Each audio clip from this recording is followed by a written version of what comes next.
വിവാദങ്ങൾ ഉണ്ടാക്കി ശശി തരൂരിനെ പാർട്ടി മാറ്റാനുള്ള തന്ത്രം കോൺഗ്രസ് വിരുദ്ധ ശക്തികളുടേതാണെന്ന് തിരിച്ചറിഞ്ഞിരിക്കുന്നു. രാജ്യത്തെ സേവിക്കാനാണ് താൻ രാഷ്ട്രീയത്തിലേക്ക് വന്നതെന്നും കേരളത്തിന്റെ ജനമനസ്സിൽ തനിക്കുള്ള സ്ഥാനം ഉപയോഗപ്പെടുത്താൻ കോൺഗ്രസിന് സാധിക്കുമെന്നും ഇപ്പോഴും വിളിച്ചു പറയുന്ന ശശി തരൂർ ബിജെപിയിലേക്ക് പോകില്ലെന്നും അത് തനിക്കൊരു ഓപ്ഷനേയല്ല എന്നും പറഞ്ഞിരിക്കുകയാണ്.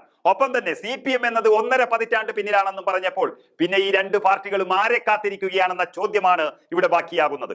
തന്നെ കോൺഗ്രസിലേക്ക് ക്ഷണിച്ചത് സോണിയാഗാന്ധിയും മൻമോഹൻ സിംഗുമാണെന്നും പാർട്ടിക്ക് സംഘടനാ ശക്തിയും മൂല്യങ്ങൾ കൊണ്ടുപോകാനുള്ള കഴിവുമുണ്ട് എന്നുള്ളതും ശശി തരൂർ നടത്തിയത് 100% ശക്തിപ്പെടുത്തിയത് പാർട്ടിക്കുള്ളിൽ ജനാധിപത്യ രീതിയെയാണ്. പാർട്ടിയുടെ പക്ഷേ കോൺഗ്രസിനെ ആക്രമിക്കാൻ കാത്തിരിക്കുന്ന ഏതവസരവും വളഞ്ഞ വഴിയിലാണെങ്കിലും ഉപയോഗിക്കുന്ന BJPയും CPMഉം ഒരുമിച്ച് നിന്ന് വിവാദമാക്കിയപ്പോൾ കാര്യം പഠിക്കാൻ പോലും ശ്രമിക്കാതെ വിടുവായുത്തം പറഞ്ഞവരിൽ കോൺഗ്രസിന്റെ ചുരുക്കം ചില ചെറുതും വലുതുമായ നേതാക്കളും ഉണ്ടെന്നതിൽ ലജ്ജ തോന്നുന്നു.